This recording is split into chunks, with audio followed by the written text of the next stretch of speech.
നമസ്കാരം. കേരള കോളിങ്ങിന് തൽക്കാലം ഒരു ഒരു ഒരു ഇളവ് നൽകിയിട്ട് ഒന്ന് മാറ്റി നിർത്തിയിട്ട് ഒമാൻ കോളിംഗ് നടന്നുകൊണ്ടിരിക്കുകയാണല്ലോ. അപ്പോൾ ഒമാനിൽ വന്നപ്പോഴത്തേക്ക് ഞാൻ ശരിക്കും ഒരു മലയാളിയെ പരിചയപ്പെട്ടു. ഗ്ലോബൽ മലയാളി. ആക്ച്വലി എനിക്ക് നേരത്തെ അറിയാം. അത് വേൾഡ് മലയാളി ഫെഡറേഷൻ. ലോകത്ത് 164 രാജ്യങ്ങളിൽ വ്യാപിച്ചു കിടക്കുന്ന അവിടെയെല്ലാം കൗൺസിലുകളുള്ള ഒരു സംഘടനയാണ്. ഒരു മലയാളി സംഘടനകൾ, അതായത് ഏറ്റവും കൂടുതൽ മലയാളികൾ ഒന്നിച്ചു ചേരുന്ന സംഘടനകളിൽ ഒന്നാണ്. അതിൻ്റെ ഗ്ലോബൽ ചെയർമാനായിരിക്കുന്ന ഡോക്ടർ രത്നകുമാർ കേരളക്കാരനാണ്, മലയാളിയാണ്, കണ്ണൂർ ജനിച്ചു വളർന്ന ആളാണ്. പക്ഷേ തിരുവനന്തപുരം, എറണാകുളം ഒക്കെ വേരുകളുള്ള ശ്രീ രത്നകുമാർ സാറ് ഇന്ന് നമ്മളോടൊപ്പം ആദ്യമായിട്ടിരിക്കുന്നു. സാർ, സ്വാഗതം. നമസ്കാരം സാർ. ഞാൻ തുടക്കത്തിൽ പറഞ്ഞതുപോലെ പ്രവാസി മലയാളികൾ, അതായത് രാജ്യത്തിന് പുറത്തുള്ള മലയാളികൾക്ക് പ്രാദേശികമായും അല്ലാതെയും ഒരുപാട് സംഘടനകളുണ്ട്. ഇപ്പോൾ ഈ വേൾഡ് മലയാളി ഫെഡറേഷനും ഓരോരോ ഭാഗത്തുള്ള കൗൺസിലുകളാണെങ്കിൽ പോലും അതിനെ ഒരു ഗ്ലോബലൈസ് ചെയ്തിട്ടുള്ള ഒരു ഓർഗനൈസേഷനാണ്. എന്തിന് വേൾഡ് മലയാളി ഫെഡറേഷൻ? വളരെ പ്രസക്തമായ ഒരു ചോദ്യമാണ്. വേൾഡ് മലയാളി ഫെഡറേഷൻ WMF എന്ന 3 അക്ഷരം 2016 സെപ്റ്റംബർ 21 ഓസ്ട്രിയയിലെ വിയന്നയിൽ വെച്ച് ഡോക്ടർ പ്രിൻസ് പള്ളിക്കുന്നേലിൻ്റെ നേതൃത്വത്തിലാണ് ഈ സംഘടന രൂപീകൃതമായത്. അത് ഒരു ആഗോള സംഘടനയായിട്ടാണ് രജിസ്റ്റർ ചെയ്തിരിക്കുന്നത്. ആദ്യമേ അങ്ങനെയാണ്. ട്രേഡ് മാർക്കും മറ്റ് രജിസ്ട്രേഷനും ഒക്കെ ആയിട്ട് അത് ആഗോള സംഘടനയായിട്ട് പ്രവർത്തിച്ചു കൊണ്ടിരിക്കുകയാണ്. ഇപ്പോൾ ഇതിൻ്റെ പ്രസക്തി എന്ന് ചോദിച്ചപ്പോൾ, നമ്മുടെ ഈ സംഘടനയുടെ ബൈലോ, ഭരണഘടന പ്രകാരം മലയാളികൾക്ക് വേണ്ടിയും ഇന്ത്യക്കാർക്ക് വേണ്ടിയും നമ്മൾ ജോലി ചെയ്യുന്ന രാഷ്ട്രത്തിലെ ജനങ്ങൾക്ക് വേണ്ടിയും സന്നദ്ധ സേവനം ചെയ്യുക എന്നുള്ളതാണ് ഈ സംഘടനയുടെ ലക്ഷ്യം. അപ്പോൾ അവിടെ ജാതി, മത, വർഗ, രാഷ്ട്രീയ ഭേദമന്യേ, ദേശഭേദമന്യേ. കാരണം രാഷ്ട്രീയവും മതവും ജാതിയൊക്കെ വരുമ്പോഴാണ് പലപ്പോഴും നമ്മുടെ ഊർജം വിഭജിക്കപ്പെടുന്നത്. ഈ സംഘടനയിൽ നമുക്ക് ഏത് വിശ്വാസത്തിലുള്ള ആൾക്കാർക്ക് വരാം. അവരെല്ലാ വിശ്വാസവും നമ്മൾ ബഹുമാനിക്കുന്നു. പക്ഷേ ഈ വേദിയിൽ ഈ 164 രാജ്യങ്ങളിലെ ജനങ്ങൾ കൈകോർത്ത് നിൽക്കുകയാണ് ഈ വേൾഡ് മലയാളി ഫെഡറേഷൻ്റെ അംഗങ്ങൾ. ആ വേദിയിൽ, ആ പ്ലാറ്റ്ഫോമിൽ നമുക്ക് രാഷ്ട്രീയം ഇല്ല, മതമില്ല, ജാതിയില്ല. അതിൽ നമ്മൾ മാനവികത മാത്രം. ഒരിക്കൽ കൂടി പറഞ്ഞാൽ ലോകത്തുള്ള എല്ലാ മലയാളികൾക്കും അവർ പ്രവർത്തിക്കുന്ന ഏത് രാജ്യത്താണോ ആ രാജ്യത്തെ ജനങ്ങൾക്ക് വേണ്ടിയും ചെയ്യാം, സന്നദ്ധ സേവനം ചെയ്യുക. അതെ, വേൾഡ് മലയാളി ഫെഡറേഷന്റെ ഒരു മോട്ടോ. അപ്പോൾ നമ്മൾ ചെയ്യുന്നത് എന്താണ്? നമ്മൾ ഒരു കണക്റ്റിംഗ് ദ വേൾഡ്. ഇപ്പോൾ 164 രാജ്യങ്ങളിലെത്തി. ഞങ്ങളുടെ അറിവിൽ ഏതാണ്ട് 182 രാജ്യങ്ങളിൽ മലയാളികൾ ഉണ്ട്. ഇനിയും ഒരു 18 രാജ്യങ്ങൾ. അത് ഞങ്ങളുടെ ഈ 2 വർഷത്തിനുള്ളിൽ അതുകൂടെ എത്തണമെന്നാണ് ആഗ്രഹം. ഈ സംഘടന 20ഓളം ഫോറങ്ങളുണ്ട്, ആഗോള ഫോറങ്ങൾ. ഉദാഹരണത്തിന് ചാരിറ്റി ഫോറം. എല്ലാ രാജ്യങ്ങളിലെയും പ്രവർത്തനങ്ങൾ ഇത്തരത്തിലുള്ള ഗ്ലോബൽ ഫോറങ്ങളിലൂടെയാണ്. Charity forum, art and culture forum, sports forum, women's forum. Women's ഒരു വലിയ വേദിയുണ്ട് വനിതകളുടെ. Then education and training forum, മനസ്സിലായില്ലേ? Pravasi welfare forum, mission talent forum. അങ്ങനെ പല തരത്തിലുള്ള. ഇപ്പം ലേറ്റസ്റ്റായിട്ട് ഞങ്ങൾ കഴിഞ്ഞതിൻ്റെ മുമ്പത്തെ 2022 തുടങ്ങിയതാണ് അഗ്രികൾച്ചർ, കൃഷി ആൻഡ് പരിസ്ഥിതി. അതിൻ്റെ നേതൃത്വത്തിൽ ഒരുപാട് ആക്ടിവിറ്റീസ് നടക്കുന്നുണ്ട്. അല്ല, ഇവിടെ പലപ്പോഴും നമ്മൾ പല സംഘടനയുടെ പ്രവർത്തനങ്ങളിൽ പോലും നമ്മൾ കാണാത്ത ചില കാര്യങ്ങളാണ് ഈ പറയുന്നത്. കൃഷി ഇല്ലെങ്കിൽ മനുഷ്യനില്ല, അല്ലെങ്കിൽ ജീവജാലങ്ങൾ അവർക്ക് എന്തെങ്കിലും കഴിച്ചു പോകാൻ പറ്റില്ല. മനുഷ്യന് കഴിക്കാൻ പാകത്തിലുള്ള ആഹാരപദാർത്ഥം കൃഷി ചെയ്തിൽ കൃഷിക്കാരനില്ലെങ്കിൽ ലോകമില്ലല്ലോ. അതെ, അതുമാതിരി പരിസ്ഥിതി എന്ന് പറയുന്നത് അടുത്ത തലമുറക്ക് നമ്മൾ ഹാൻഡ് ഓവർ ചെയ്യേണ്ടതാണ്. നമ്മളൊരു താൽക്കാലിക വാസികളല്ലേ എല്ലാവരും. അപ്പോൾ എത്രയോ വർഷങ്ങളായിട്ട് നിലനിൽക്കുന്ന നമ്മുടെ ഈ ഭൂമിയോ അല്ലെങ്കിൽ പ്രപഞ്ചം തന്നെ, പ്രകൃതി, ഇതിൽ കുറച്ച് കാലത്താണ് നമ്മൾ വരുന്നത്. ഒരു മാക്സിമം 80-100 വർഷത്തിൽ ജീവിക്കുന്ന ആൾക്കാരാണ്. അത് മലീമസമാക്കി ഈ ഭൂമിയെ മലീമസമാക്കിക്കൊണ്ട് നമുക്ക് അടുത്ത തലമുറയ്ക്ക് എങ്ങനെയാണ് ഇത് ഹാൻഡ് ഓവർ ചെയ്യാൻ പറ്റുന്നത് അല്ലേ? അപ്പോൾ അത് വലിയ ചോദ്യമാണ്. ഇപ്പം ഒരുപടി രാഷ്ട്രങ്ങൾ ഇതിലേക്ക് ഫോക്കസ് ചെയ്യുകയാണ്. അതായത് ഡീകാർബണേഷൻ, കാർബൺ കൂടി വരികയാണ് അല്ലേ? അപ്പോൾ കൂടുതലായിട്ട് പ്ലാൻ ഫോർ പ്ലാനറ്റ് എന്ന് പറഞ്ഞിട്ട് ഞങ്ങൾക്കൊരു സ്കീം കഴിഞ്ഞ വർഷം ഞങ്ങൾ തുടങ്ങി. കോഴിക്കോട് ജില്ലയിലെ മേപ്പയൂർ വില്ലേജിലെ വൊക്കേഷണൽ ഹയർ സെക്കൻഡറി സ്കൂളിൽ 6 ഏക്കർ ഹരിതവൽക്കരിക്കുകയാണ്. അവിടുത്തെ 4000 കുട്ടികളും പാരൻറ്റ് ടീച്ചേഴ്സ് അസോസിയേഷനും എൻവയൺമെൻറ്റ് ലവേഴ്സ് അസോസിയേഷനും കൂടി കൈകോർത്തുകൊണ്ട് 6 ഏക്കറിൽ സ്കൂള് കെട്ടിടം നിർമ്മിക്കുന്ന സമയത്ത് മുറിച്ച മരങ്ങൾ മുഴുവൻ റീപ്ലാന്റ് ചെയ്യാണ്. എല്ലാം റീപ്ലാന്റ് ചെയ്ത് ആ കുട്ടികളുടെ സഹകരണത്തോടുകൂടി അത് അടുത്ത തലമുറയും കൂടി ഈ പ്രകൃതിയെ അലോസരപ്പെടുത്തിയിട്ട് എന്ത് വികസനം വന്നിട്ടും ഒരു കാര്യമില്ല. അത് ശരിയായ വികസനമല്ല, പുരോഗതിയല്ല. അപ്പോൾ പ്രകൃതിയോട് ഇണങ്ങിച്ചേർന്നുകൊണ്ടുള്ള പദ്ധതികൾ നമ്മൾ ചെയ്യുമ്പോഴാണ് നമ്മൾ യഥാർത്ഥത്തിൽ, അതായത് പ്രകൃതിയെ നശിപ്പിച്ചുകൊണ്ട് നമ്മൾ വികസിക്കുക, നമ്മളെ നിൽക്കുന്ന ഇടം നശിപ്പിച്ചുകൊണ്ട് നമ്മൾ എന്ത് നേടിയിട്ടും ഒരു കാര്യമില്ല. നമുക്ക് മാത്രമല്ല, അടുത്ത തലമുറയോട് നമ്മൾ ചെയ്യുന്ന വലിയ അനീതിയല്ലേ. അപ്പോൾ ആ പരിസ്ഥിതിപരമായിട്ടുള്ള കാര്യങ്ങൾ ഞങ്ങൾ വളരെ സീരിയസ് ആയിട്ട് എടുക്കുന്ന ഒരു ഇതാണ്. മാത്രമല്ല ടൂറിസം ഫോറം ഈ വർഷം മുതൽ tourism forum, global tourism forum, അതിൽ കേരളത്തിലെ വിവിധ സ്ഥലങ്ങളിലെ വിവിധ ജില്ലകളിലെ വിവിധ സ്ഥലങ്ങളിൽ ടൂറിസം, പ്രധാനപ്പെട്ട ടൂറിസം സ്പോട്ട്സ് ഐഡൻറ്റിഫൈ ചെയ്തിട്ട് അതുപോലെ തന്നെ വിദേശ രാജ്യങ്ങളിൽ, നമ്മുടെ ഈ 164 രാജ്യങ്ങളിലെ പ്രധാനപ്പെട്ട ടൂറിസ്റ്റ് സ്പോട്ട്, അതായത് ഇൻബൗണ്ട് ആൻഡ് ഔട്ട്ബൗണ്ട് ടൂറിസം, അതിന് വേണ്ടിയിട്ട് കേരള സർക്കാരുമായിട്ട് ഞങ്ങൾ ഉടനെ തന്നെ ഒരു ചർച്ച ചെയ്യും. കാരണം ആ ടൂറിസത്തെ പ്രൊമോട്ട് ചെയ്യാൻ ഒരു ഫെസിലിറ്റേറ്ററായിട്ട് വേൾഡ് മലയാളി ഫെഡറേഷൻ നിൽക്കുക എന്നുള്ള ഒരു ഐഡിയ ഉണ്ട്. മറ്റു പല സ്ഥലങ്ങളിൽ നിന്നുള്ള ആൾക്കാർ ഇങ്ങോട്ടേക്ക് ആകർഷിക്കുകയും നമ്മുടെ ആൾക്കാർ അങ്ങോട്ടേക്ക് പോവുകയും ചെയ്യുന്ന ഒരു സാഹചര്യം സൃഷ്ടിക്കുക എന്നുള്ളതാണ് ടൂറിസത്തിൻ്റെ കാര്യം. കാരണം കേരളത്തിൻ്റെ വികസനത്തിന് ടൂറിസം വളരെ വളരെ ഇമ്പോർട്ടൻ്റ് ആണ്. അതിൽ 2 കാര്യമുണ്ട്. ഒന്ന്, ടൂറിസം പ്രൊമോട്ട് ചെയ്യപ്പെടുമ്പോൾ പരിസ്ഥിതി ഓട്ടോമാറ്റിക്കായിട്ട് പരിസ്ഥിതി നന്നാവാതിരിക്കാൻ വയ്യ. കാരണം പലപ്പോഴും ടൂറിസ്റ്റുകൾ പോകുന്നത് ഈ പരിസ്ഥിതി ശരിയല്ല എന്നുള്ള രീതിയിലൊക്കെയാണ്. വ്യക്തമായ ഒരു ഉദാഹരണമുണ്ട്. നമ്മുടെ നാട്ടില് ബാക്ക് വാട്ടേഴ്സ് ധാരാളമുണ്ട്. പല കനാലുകളും ഇന്ന് മലീമസമായി കിടക്കുന്നു, പല കുളങ്ങളും നശിച്ചു. ഈ കനാലുകളൊക്കെ ഫ്രൂട്ട്ഫുൾ ആയിട്ട് നമ്മൾ ഉപയോഗിക്കാൻ ശ്രമിച്ചു കഴിഞ്ഞാൽ ഇത് വൃത്തിയാകും. വൃത്തികേടായി കിടക്കുന്ന പല നമ്മൾ കയാക്കിങ്ങിനോ അല്ലെങ്കിൽ തുഴച്ചിലിനോ അല്ലെങ്കിൽ മറ്റ് ഹൗസ് ബോട്ടുകൾ പോലുള്ള സൗകര്യങ്ങൾക്കോ നമ്മൾ ഇത് തുറന്നു കൊടുക്കുമ്പോൾ, ഇത് നീന്തലിന് വേണ്ടി ഉപയോഗിക്കുമ്പോഴോ ഒക്കെ വാട്ടർ സ്പോർട്സിനെയും വാട്ടർ ടൂറിസത്തിനെയും ഒക്കെ പ്രൊമോട്ട് ചെയ്യുമ്പോൾ ഇതെല്ലാം വൃത്തിയാകും. അതെ. അപ്പോൾ അത്തരത്തിലുള്ള 20ഓളം ഫോറങ്ങളിലൂടെയാണ് നമ്മുടെ ആക്ടിവിറ്റി. മീഡിയ ഫോറം ഉണ്ട്, IT ഫോറം ഉണ്ട്, അങ്ങനെ ഒരുപാട് 20 ഫോറംസ് ഉണ്ട്.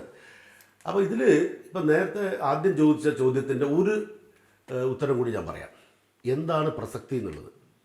നമ്മളിപ്പോൾ ആർട്ടിഫിഷ്യൽ ഇൻ്റലിജൻസ്, റോബോട്ടിക്സ് എന്നൊക്കെ പറഞ്ഞിട്ട് നമ്മുടെ ഈ മനുഷ്യൻ കൂടുതലും മെഷീൻസുമായിട്ട് ഇടപെടുന്ന ഒരു സാഹചര്യമാണ് വരാൻ പോകുന്നത്. പണ്ടത്തെ കൂട്ടുകുടുംബങ്ങളൊന്നുമില്ല. ജോയിൻറ്റ് ഫാമിലി പോയി ന്യൂക്ലിയർ ഫാമിലിയായി. ഇപ്പോൾ അണുകുടുംബത്തിൽ അതിൻ്റെയും മൈക്രോ ന്യൂക്ലിയർ ഫാമിലിയായി. ഇതെൻ്റെ മുറിയാണ്, ആരും ഇവിടെ പ്രവേശിക്കരുത് എന്ന് പറയുന്ന ഒരു സാഹചര്യത്തിലേക്ക് മനുഷ്യബന്ധങ്ങൾ ഇങ്ങനെ ചിതറി പോകുന്ന ഒരു കാലഘട്ടത്തിൽ വേൾഡ് മലയാളി ഫെഡറേഷനെ പോലെയുള്ള സംഘടനകൾക്ക് കുടുംബ സംഗമങ്ങൾ സൃഷ്ടിച്ചുകൊണ്ട് പരസ്പരം ആശയവിനിമയങ്ങൾ നടത്താനുള്ള ഒരു വേദിയായിട്ട് കൂടാതെ മാറും ഈ രാജ്യങ്ങളിലൊക്കെ. മാത്രമല്ല നമ്മുടെ ഒരു ഗ്ലോബൽ ഫോറമാണ് മലയാളം ഫോറം. മലയാള സാഹിത്യ ഫോറമുണ്ട്, മലയാള ഫോറമുണ്ട്. ഈ മലയാള ഫോറത്തിലൂടെ ഞങ്ങൾ മലയാളം മിഷനുമായിട്ടൊക്കെ ചേർന്നുകൊണ്ട് പല രാജ്യങ്ങളിലും മലയാളം മിഷന് ഡയറക്റ്റായിട്ട് ഞങ്ങൾ ചെയ്യുന്നുണ്ട്. മലയാള ഭാഷയുടെ സംരക്ഷണവും അടുത്ത തലമുറയ്ക്ക് അവർ സംസാരിക്കണം. നമ്മുടെ സ്വത്തെന്ന് പറയുന്നത് എവിടെ പോയാലും, ലോകത്തിൽ എവിടെ പോയാലും നമ്മുടെ സ്വത്തെന്ന് പറയുന്നത് മലയാളമാണ്. മലയാളത്തിന് ജാതിയില്ല, മതമില്ല, ഒന്നുമില്ല അല്ലേ.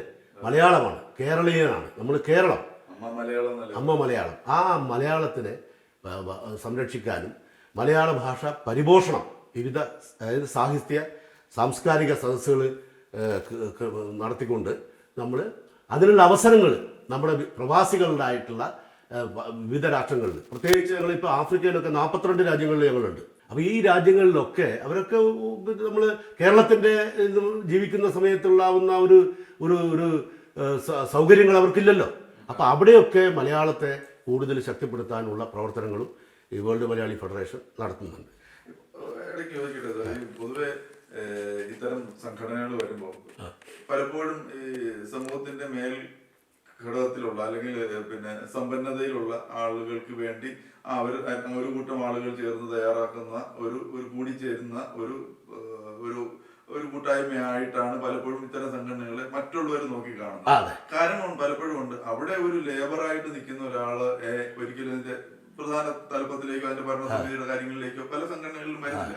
എല്ലാം കുറച്ച് സമ്പന്നരായിട്ടുള്ള ആളുകൾ നിയന്ത്രിക്കുന്നു, അതിൽ മറ്റുള്ളവർ അംഗങ്ങളായിട്ട് വരും. ശരിക്കും പറഞ്ഞാൽ ഈ പറഞ്ഞ തുല്യത എല്ലായിടത്തും വരുമ്പോഴല്ലേ ഒരു സംഘടനയുടെ പ്രവർത്തനം ഇവിടെ അതിനകത്ത് മാത്രം പ്രസക്തിയുണ്ട്. ഇവിടെ അതാണ് ഇത് വേറിട്ട സംഘടനയാവുന്നത്. അതുകൊണ്ടാണ് ഇപ്പൊ ഈ പറഞ്ഞ പോയിന്റ്, അതുകൊണ്ടാണ് ഇത് വേറിട്ട സംഘടനയാവുന്നത്. ഈ സംഘടനയിൽ ലേബർ ക്യാമ്പ് എന്നുള്ള ആൾക്കാരുണ്ട് കേട്ടോ, ബിസിനസ്സുകാരനുണ്ട്, മീഡിയം സ്മോൾ ആൻഡ് മീഡിയം പിന്നെ ആയിട്ടുള്ള ബിസിനസ്സുകാരുണ്ട്, പിന്നെ നമ്മളെ ഈ വലിയ ലാർജ് വ്യവസായങ്ങൾ ചെയ്യുന്ന മനസ്സിലായില്ലേ അവരുമുണ്ട്, വ്യവസായികൾ അവരുമുണ്ട്. അപ്പോൾ ഇവരെല്ലാം കൂടി ചേർന്നുകൊണ്ടാണ് ഈ ഇങ്ങനെ ഒരു കണക്റ്റിംഗ് ദ പീപ്പിൾ ഫോർ സൈനർജീസ്, അതായത് കൂടുതൽ മെച്ചപ്പെട്ട ഒരു ജീവിത സാഹചര്യം സൃഷ്ടിക്കുക കണക്ഷനിലൂടെ, ബന്ധങ്ങളിലൂടെ, ആശയവിനിമയങ്ങളിലൂടെ, അതിനൊരു ഒരു ഒരു ഫെസിലിറ്റേറ്ററായിട്ട് ആണ് നമ്മളെ ഈ വേൾഡ് മലയാളി ഫെഡറേഷൻ നിലകൊള്ളുന്നത്. അതാണ് ഇതിൻ്റെ വ്യത്യാസം. മറ്റുള്ള സംഘടനകളിൽ ഒരു സംഘടനയും ഞാൻ എപ്പോഴും ബഹുമാനിക്കുന്ന ആളാണ്. പക്ഷേ ഇതിൻ്റെ ഒരു വേറിട്ട ഇത് ഞാൻ കാണുന്നത് എല്ലാവർക്കും ഒരു വോയിസ് ഉണ്ട്.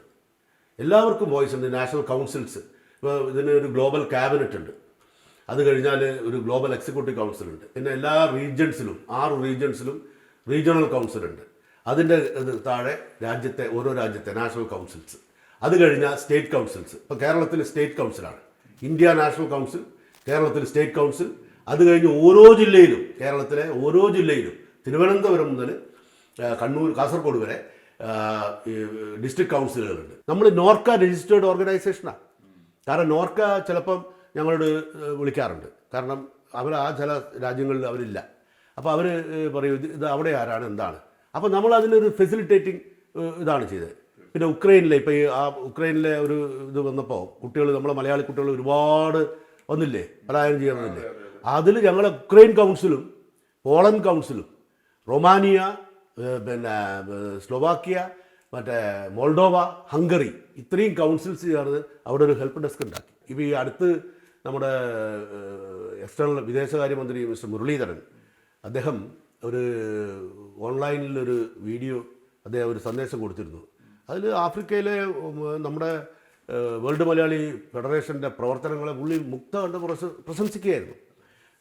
നമ്മൾ എന്താ ചെയ്യുന്നതെന്ന് വെച്ച് കഴിഞ്ഞാൽ നമ്മൾ ഈ വേറിട്ട പ്രവർത്തനങ്ങൾ, പക്ഷേ നിങ്ങൾ പലപ്പോഴും മാധ്യമങ്ങളിലൊന്നും കാണില്ല. മാധ്യമങ്ങളോടുള്ള ഞങ്ങൾക്ക് ഒരു അപേക്ഷ എന്താ വെച്ചാൽ നല്ല കാര്യങ്ങൾ ചെയ്യുന്നത് നല്ല രീതിയിൽ അതൊന്ന് പ്രൊജക്റ്റ് ചെയ്താൽ മറ്റുള്ളവർക്കും കൂടി അതിനുള്ള ഒരു താല്പര്യം, പ്രചോദനം.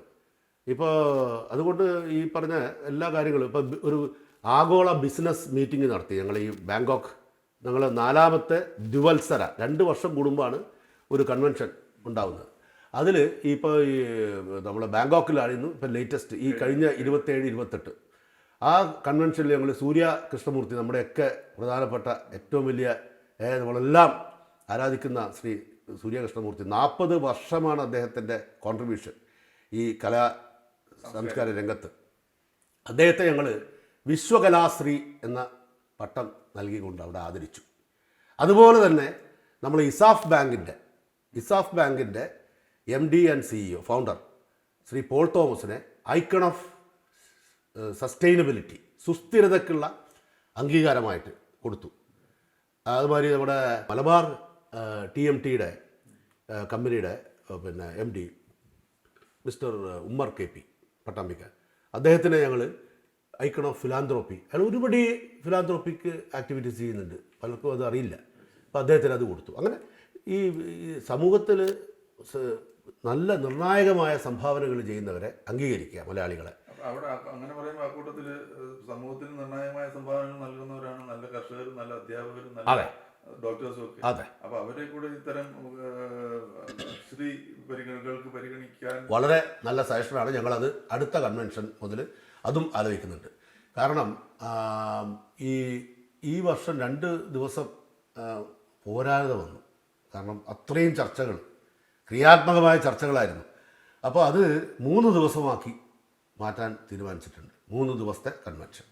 അപ്പോൾ തീർച്ചയായിട്ടും ഇത്തരത്തിലുള്ള ഈ പറഞ്ഞ മാതിരിയുള്ള അധ്യാപകർ അല്ലെങ്കിൽ പിന്നെ ഈ പറഞ്ഞ കർഷകരെ നമ്മൾ ഏത് സമൂഹം കർഷകരെ ബഹുമാനിക്കുന്നോ ആ സമൂഹം പരിഷ്കൃതമാണെന്നാണ് ഞാൻ പറയാം. അല്ലെങ്കിൽ അപരിഷ്കൃതമാണ്, അല്ലെങ്കിൽ ആ സമൂഹം അപരിഷ്കൃതമാണ്. നമ്മളെ സമൂഹത്തിന് നമുക്ക് എല്ലാവർക്കും അറിയാം, നമ്മളെ സമൂഹത്തിന് എന്താ വേണ്ടത്? അവിടെ സമാധാനമാണ്. സമാധാനമാണെങ്കിൽ പരസ്പര വിശ്വാസവും ബഹുമാനവും വേണം.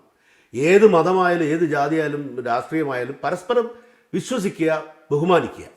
അങ്ങനെയുള്ളൊരിടമുള്ള സമയത്ത് മാത്രമേ സമാധാനമുള്ളൂ. സമാധാനമുണ്ടെങ്കിലല്ലേ പുരോഗതിയുള്ളൂ. സമൂഹത്തിൽ പുരോഗതി ഉണ്ടെങ്കിൽ രാജ്യത്തിലും പുരോഗതി വരും. അങ്ങനെ രാജ്യാന്തരമായിട്ട് പുരോഗതി ഉണ്ടാവട്ടെ എന്ന് പ്രാർത്ഥിക്കുന്ന ഒരു സംഘടനയാണ് വേൾഡ് മലയാളി ഫെഡറേഷൻ. പക്ഷേ ഈ മലയാളി എന്ന നിലയിൽ മലയാളികളുടെ സ്വഭാവം മനസ്സിലാക്കി വെച്ച് നോക്കുമ്പോൾ കുറേ നാൾ കഴിയുമ്പോഴത്തേന് ഒരു സംഘടന 2ഉം 4ഉം ഒക്കെ ആയി മാറുന്ന വളരുക പിള്ളരുക ഈ ഒരു പ്രത്യേകത ഉണ്ട്. പ്രത്യേകിച്ച് പ്രവാസി സംഘടനകളിൽ ഏറെ ഉണ്ട്. ഞാൻ പ്രവാസി യാത്ര അവിടെ എങ്ങനെ ഇതെല്ലാവരെയും കൂടെ കോർത്തിണക്കാൻ കഴിയുന്നു ഗ്ലോബൽ ചെയർമാൻ എന്ന രീതിയിൽ സാറിന്റെ ഒരു എക്സ്പീരിയൻസ്? അതായത് ഞങ്ങൾ എല്ലാവരോടും പറയുന്നത്, ഈ ഗ്ലോബൽ ചെയർമാനും ഗ്ലോബൽ പ്രസിഡന്റോ ഗ്ലോബൽ സെക്രട്ടറിയോ ആരായിക്കോട്ടെ, അല്ലെങ്കിൽ റീജിയണൽ പ്രസിഡന്റ് ആരായിക്കോട്ടെ, ഇതൊക്കെ ഒരു അഡ്മിനിസ്ട്രേറ്റീവ് കൺവീനിയൻസിനാണ്. അടിസ്ഥാനപരമായിട്ട് നമ്മളെല്ലാം സന്നദ്ധ സേവകരാണ്. കൊടുക്കാനാണ് ഇവിടെ ഇരിക്കുന്നത്, വാങ്ങാനല്ല. വാങ്ങുന്നത് സ്നേഹമായിരിക്കണം, കൊടുക്കുന്നത് അവരുടെ അറിവ്, അവരുടെ നീഡ് ബേസ്ഡ് ആയിട്ടുള്ള സമൂഹത്തിലെ ആ നീഡ് ബേസ്ഡ് ആയിട്ടുള്ള അർഹതപ്പെട്ട ആൾക്കാരെ സഹായിക്കുക. ഇപ്പോൾ തന്നെ ഗ്ലോബൽ കൺവെൻഷനോടനുബന്ധിച്ചിട്ട് ആലപ്പുഴ തണ്ണീർമുക്കം അവിടെ ഞങ്ങൾ ഒരു അർഹതപ്പെട്ട ഒരു കുടുംബത്തിന് വീട് വെച്ചു കൊടുത്തു. അതിൻ്റെ താക്കോലും ആ കൺവെൻഷനിൽ കേരള സ്റ്റേറ്റ് കൗൺസിലിൽ കൈമാറി. ഏതാണ്ട് ഒരു നല്ല ഒരു കൊച്ചു വീട് വെച്ചു കൊടുത്തു. അപ്പോൾ അതുമാതിരി ഇതിനു മുമ്പും ഞങ്ങൾ പിന്നെ ഒരു 3-4-5 വീടുകൾ കേരളത്തിൽ തന്നെ വെച്ചു കൊടുത്തിട്ടുണ്ട്. ഈ ചാരിറ്റിയെ കുറിച്ച് പറയുമ്പോൾ ഇത്തരം കാര്യങ്ങൾ ചെയ്യുന്നത് എപ്പോഴും നല്ലത് തന്നെയാണ്. അപ്പോൾ അങ്ങനെ പറയുമ്പോൾ ഞാൻ അറിഞ്ഞിട്ടുള്ള അല്ലെങ്കിൽ മനസ്സിലാക്കിയിട്ടുള്ള ഒരു കാര്യം, ഒരാൾക്ക് മീൻ വാങ്ങിച്ചു കൊടുക്കുന്നതിനേക്കാൾ നല്ലത് അയാൾക്ക് ചൂണ്ട വാങ്ങിച്ചു കൊടുക്കുന്നതാണ്. അയാൾ എന്നും മീൻ പിടിച്ച് കഴിക്കാനുള്ള ഒരു സാധ്യത ഉണ്ടാക്കി കൊടുക്കുന്നതാണെന്ന് ഞാൻ കേട്ടിട്ടുണ്ട്. അതാണ് ഞങ്ങൾ ഇപ്പോൾ ഈ കൺവെൻഷനിൽ ഇസാഫ് ബാങ്കിൻ്റെ MD-യും CEO ആയിട്ടുള്ള അദ്ദേഹം പോൾ തോമസ് സാറ് പറഞ്ഞു, കമ്മ്യൂണിറ്റി ഡെവലപ്മെൻറ്റിൽ വേൾഡ് മലയാളി ഫെഡറേഷനെ എന്താണ് സഹകരിക്കാൻ പറ്റുന്ന സാധ്യതകളെ കുറിച്ച് ചർച്ച ചെയ്യുക എന്ന് പറയുന്നത്. അത് വലിയൊരു പ്രസ്താവനയായിട്ടാണ് ഞങ്ങൾ കാണുന്നത്. കാരണം ഈ പറഞ്ഞ ചൂണ്ട മേടിച്ചു കൊടുക്കുക എന്ന് പറയുന്നത്, ആ ചൂണ്ട മേടിച്ചു കൊടുക്കാനുള്ള ഒരു ഫെസിലിറ്റേറ്ററായിട്ട് വേൾഡ് മലയാളി ഫെഡറേഷൻ മാറും. പ്രത്യേകിച്ച് പ്രവാസി പുനരധിവാസം. ഇപ്പോൾ നമുക്ക് ഗൾഫിലൊക്കെ എത്ര കാലം ഉണ്ടാവും നമുക്ക് പറയാൻ പറ്റില്ല. അപ്പോൾ ഈ ജനങ്ങളൊക്കെ കേരളത്തിലേക്ക് വരും. അവരെ പുനരധിവസിപ്പിക്കേണ്ടത് ഒരു പിന്നെ സർക്കാർ മാത്രമല്ല, ഒരു സമൂഹത്തിൻ്റെ കടമയാണ്.